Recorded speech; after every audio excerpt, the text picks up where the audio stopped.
Hello everyone and welcome to another video here of the Tour of Slovenia 2022 on the cycling day. And of course, as always, thank you to the organizers for this footage. Anyway, yesterday we remember that UAE Team Emirates absolutely did a divine job and won the stage with Rafa Majka. And today was a new stage, of course, and we could see people enjoying the hot weather here in Slovenia. Nonetheless, the race would be tackling a bit of a different stage.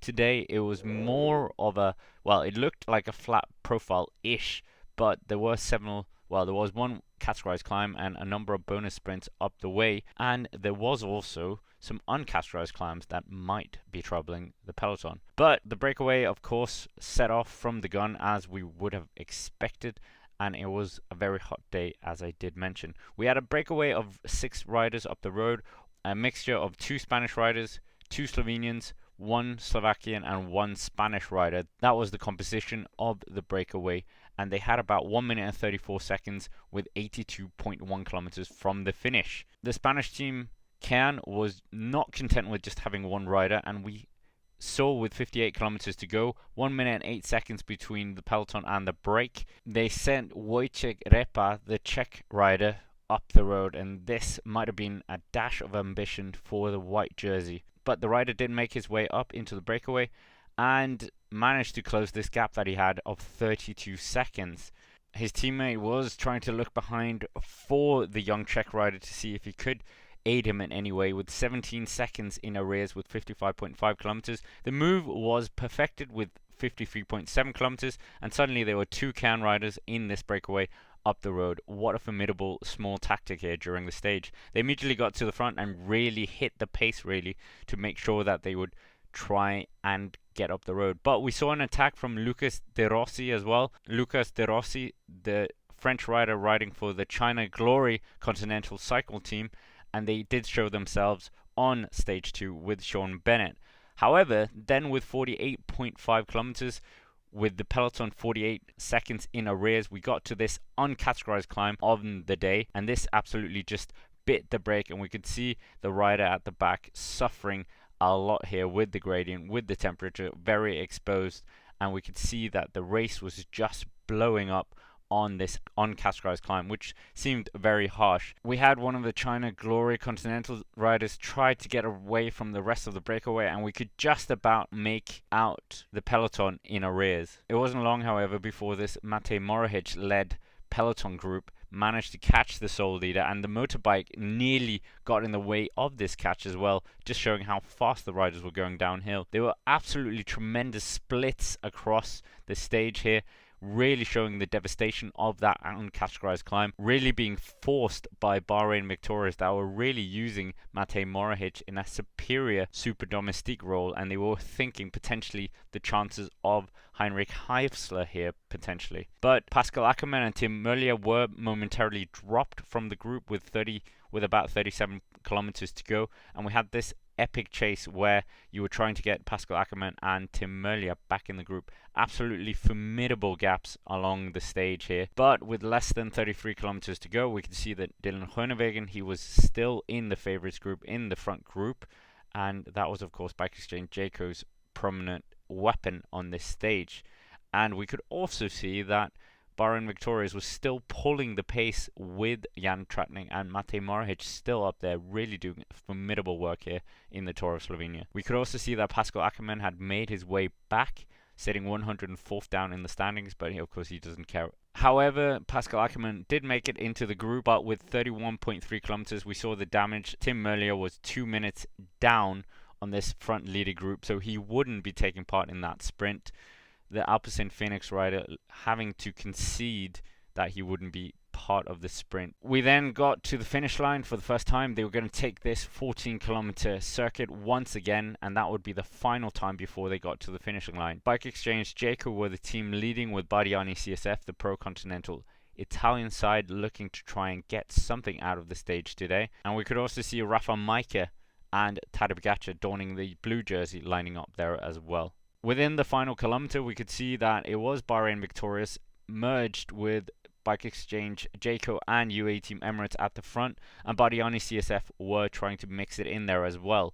However, Bike Exchange tried to do their best, and we could just see Matej Mohoric just supremely dominating his position there. Bike Exchange Jayco did manage to salvage the position, and they were leading it into the sprint.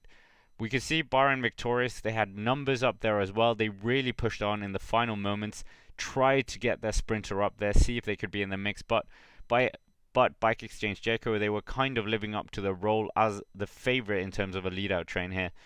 Bahrain victorious, not giving anything away here, but Bardiani CSF with two of their riders sprung a surprise on some of the other sprint teams and really just tried to get away here, tried to salvage some kind of position here, but Dylan Groenewegen, Pascal Ackermann, they were not going to be denied. Dylan Groenewegen managed to get all the way to the finish line, even got enough distance to celebrate, and Dylan Groenewegen takes yet another victory this year. Absolutely incredible sprint there from the Dutchman, and great to see him there, and he was just thanking his teammates there, and we can see Luka Mezgec, another Slovenian, just being part of his team. Absolutely formidable riding, Dylan Groenewegen. And when we look here at the replay, we can see Dylan Groenewegen was quite far back. He was just while touching with Pascal Ackermann. He saw an opening here produced by his own team. We can see there Bardiani CSF really trying to pounce here. Then we see Dylan Groenewegen just about almost gets clipped by the Bardiani CSF riders. Then he starts moving, kicks, almost hits Pascal Ackermann. Kind of not on his sprint line, but he does get up the road, and he makes sure that he crosses the finish line, even has a bit of time to sit up and celebrate. Pascal Ackermann unfortunately didn't actually take second place. He had to be content with third place. The Bardiani CSF riders, it nearly looked like they were going to come away with a podium stage position there, but it is a Belgian who comes second actually from Alpecin Phoenix, and no, it's not Tim Muller as we recalled. It is the youngster, 26 years old, Lionel Tamio. And if you're listening, Lionel, apologies for the pronunciations. I will try and get it better next time. But Dylan Groenewegen, absolutely incredible there by the Dutchman, really showing his form and could potentially be on form to do an absolutely incredible Tour de France later on as well. So Dylan Groenewegen gets the champagne and sprays it in celebration of this stage victory.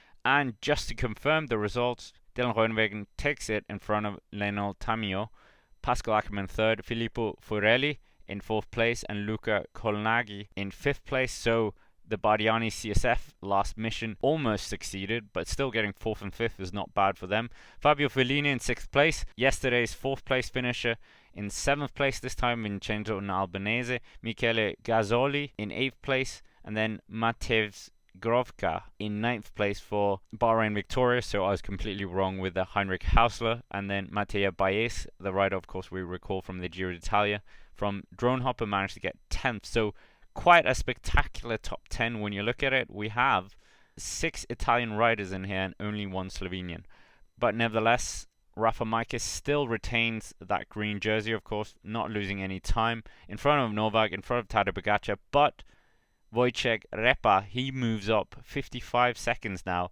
and the young Czech does mean that attack we saw from him, that he actually does overtake the white jersey, and that's absolutely incredible for him. Good for the team as well, getting more exposure. But nevertheless, in terms of the points jersey, not the green jersey, that's the leader's jersey. A bit of confusion there for us. Rafa Majka still holds it officially, but Dylan Groenewegen is tied on the same right now, and Vincenzo Albanese moves up into third place. We will have Dylan Groenewegen wear it tomorrow, so that will be good to see. So that's basically it for today's video. Make sure to tune in tomorrow as well when we have another stage highlights package as well, and subscribe to the Cycling Dane Extra channel and also the Cycling Dane Gaming channel, where we have actually got a competition going right now, so make sure to check that out as well. And with that, thank you very much for watching, and if you haven't already, subscribe to the channel, comment down below what you think of this Dylan Groenewegen victory. Do you think he's going to be one of the favourites for the Tour de France this year in terms of stage wins? Thank you for visiting, and have a nice day.